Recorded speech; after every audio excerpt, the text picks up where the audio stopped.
And welcome back. The South African cricket enthusiast will not be left in the dark as far as the Proteas participation at the ICC Cricket World Cup in India is concerned. The SABC and Multichoice have reached an agreement which will see the SABC broadcast all of South Africa's matches, starting with tomorrow's first match against Sri Lanka in Delhi, with the towing and fro-ing between the free-to-air and pay TV channels over the sports broadcasting rights. How bleak does the future look for sports events involving the national teams? To talk more on this, we are now joined via Teams by Sports Economist Nqobile Ndlovu. Nqobile, good morning. Thank you so much for making time for us. The last time we had this conversation, we were speaking with our COO at the SABC, Ian, and we asked him about whether or not there is a deal on the table in relation to the Cricket World Cup, seeing that there was a last-minute deal when it came to the Rugby World Cup, and he said, unfortunately not. Then Multichoice issued a statement and said that the SABC didn't agree to the terms that they have, or the SABC has rejected the offer. And the SABC now is arguing that there wasn't a rejection of the offer, but they don't have the money that Multichoice was asking, but at least now there is a deal.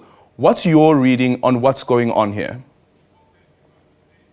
Good morning, Aldrin, and good morning to the viewers. My reading of the situation is that a discussion with Multichoice has been ongoing for a long time. But the issue around rights is problematic overall for the SABC because within the bottom line of the SABC, there just isn't enough room to carry live sports rights. They are expensive and they're getting more and more expensive. So when Multichoice then signs sub-license agreements with them, there's always an issue around the budget and whether the budget can support the live rights. So for the SABC and the statements to come out, we have it on good authority that despite the statements that came out from both parties, they were still negotiating. Even though the initial statements had said that the SABC will not be broadcasting, they were still negotiating. So the toing and fro-ing in the public isn't really great for the image of both parties, although I understand that both parties are trying to protect their image and be seen to be engaged in the process and not having walked away. Yeah.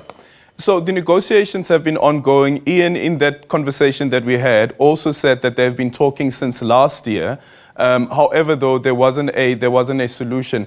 But for me, what's interesting, it almost seems that every time there's going to be an agreement, literally just before the tournament starts, and in this particular case, with the Cricket World Cup, when the tournament has already started. And as Ian has pointed out, unfortunately, what that means is that it becomes then difficult to the SABC to get advertisers because of the short notice that is put on that. Because at the end of the day, we're speaking about business here.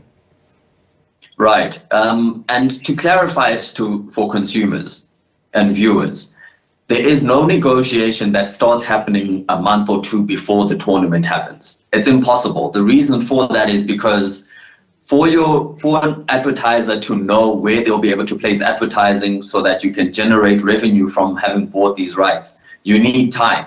And there's many advertisers. So you need to speak to all of them and get them slots so that they can advertise during that time. For you to be able to do that, you have to have the rights signed up and agreements in place well in advance. So there's no way that these negotiations could have started now. They would have started a long time ago. As Ian said, they start usually a year, sometimes 8 months in advance. So for the situation to get to where it is all the time, of us having a last-minute 11th hour announcement isn't helpful to anyone. But what seems to me is that the terms of the agreement are known prior, a long time prior, but either the SABC is unwilling to meet it or Multichoice is unwilling to move on their price. And we get to a point in the last week where everyone has to, we have to have public pressure, there has to be government pressure, and then, an agreement is reached. If there was some sort of clarity on what is the actual state of play in terms of, is there a mandate to say both both Multichoice and SABC have to come to an agreement on sports of national interest, which is your national teams, then maybe we would have a little bit of an easier time in terms of getting clear decisions well in advance. But right now, there doesn't seem to be any sort of line in the sand in terms of how we approach this issue. And looking at the rights that are coming up, we're going to have this problem long into the future. The cricket rights are signed to MultiChoice until 2031. The rights for the English Premier League, well, for SA Rugby and so on, are getting more and more expensive. There's nothing that's getting cheaper, and it's not going to get easier. Yeah. Do you think, though, from both ends, looking at the SABC as well as MultiChoice, are they negotiating in bad faith? But also, what responsibility should the public broadcaster be taking here as well?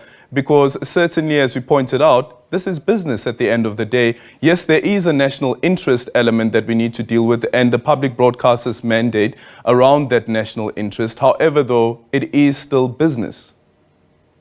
Yeah, so the business element is really important. Even if the rights were available to the public broadcaster, they would still have to pay for the rights. And unfortunately for the public broadcaster, financially they haven't been able to do that. Even when rights, for example, in Cricket South Africa has allowed for the SABC to be able to take up free-to-air rights before, in the past, before these rights, because let's not forget that these rights for the Cricket World Cup are held by the ICC, not Cricket South Africa.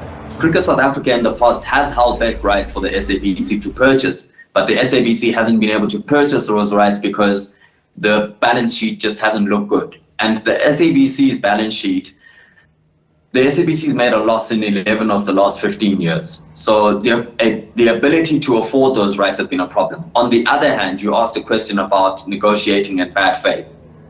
People have said that MultiChoice's sub-license agreement is a bad faith agreement because it says to the SABC and to eMedia that you can't broadcast the games on two of your most viewed channels, which is OpenView and SABC Sport. And MultiChoice is saying, well, we don't want to empower our competitor through a sub-license agreement and get people to move away from MultiChoice and onto the SABC. So we'll put that as a restriction. Whether it's in bad faith or not, or whether it's a negotiation from someone who actually holds the rights, it's up for debate. So that one, I agree, is a bit up for debate. But at the end of the day, it is business. MultiChoice spends over 2 billion rand on sports rights per year. The SABC spends less than half a million. They spend about 400 or half a billion per year. And it's business. MultiChoice has to recoup their costs, and the SABC also has to pay for the rights. So ultimately, at the end of the day, even if we got to a situation where MultiChoice was forced to sell to the SABC, could they be able to afford it? Yeah, and that's another question, right? Because with the rugby deal, I remember Ian even saying that what MultiChoice had done there is that they've bought up all the rights, including the radio broadcast rights, even though MultiChoice doesn't have a radio platform. Is that, though, a window of opportunity that in the meantime, can we use that and say that MultiChoice, when you do buy these rights, can you also allow us to purchase these rights, at least when it comes to radio, while we wait for the Competition Commission's outcome? So there's a reason which a lot of people don't understand, which is why MultiChoice is able to do what they do. The reason for that is because when MultiChoice goes into a negotiation with a rights holder, which would be the team or the federation prefers to sell all the rights to one party. The reason for that is because if you cut up the rights into individual segments, they get diluted and it's worth less money than when you put it all together into one package. So they prefer exclusivity.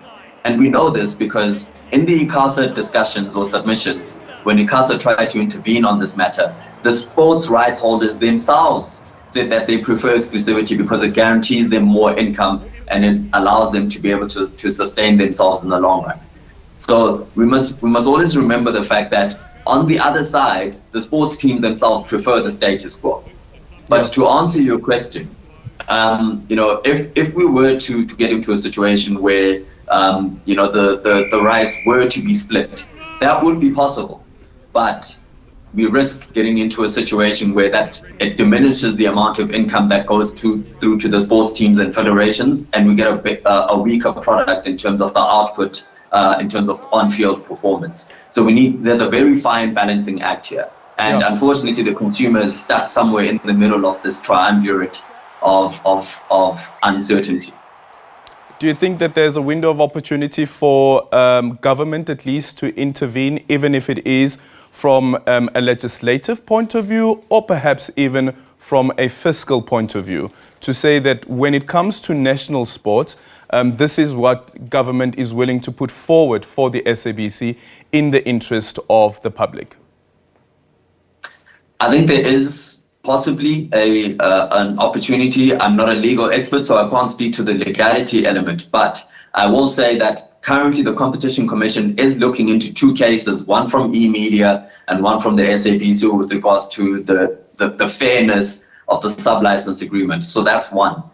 On the other side, where the government is able to support the SABC better, if you look at the balance sheet of the SABC, the government already contributes towards the balance of the SABC. So I don't know whether they will be able to. If they did want to, I don't know whether the public would then say, well, you know, the government must put in money specific to sport, but then there's all sorts of other, you know, needs of the country that are probably more pressing than the government paying for rights for sport. At the end of the day, it's a commercial agreement. Sport is a commercial entity. And I'm not sure whether the government should still also be getting involved. I get the mandate of the SABC, which is to inform the public and provide the public with public interest information. But still, it's a commercial entity that you need to get involved in. So it's a very tricky balancing act. I think that the better solution is to then put a line in the sand as maybe ICASA and say a free-to-air broadcaster cannot hold pay TV rights and vice versa. Perhaps that would put a line in the sand, but it will also open up Pandora's box. And I think that's the reason why ICASA also didn't say that when they were asked to do so in 2019. Thank you so much for your time. That is Sports Economist Nqobile Ndlovu. We are still waiting for confirmation from ICASA, who said that they will revert this morning. The Competition Commission has turned down our request for the interview. The Commission's media contact, Siyabulela Makonga, sent a text message saying thank you for reaching out to us on this matter of national interest. The Commission wishes not to comment on this matter at this sensitive stage of our investigation. We will, however, issue a public statement as soon as the Commission concludes its investigation. Please, this is one of the issues that has been dealt with. And of course, this relates to the rights to broadcast national sporting events.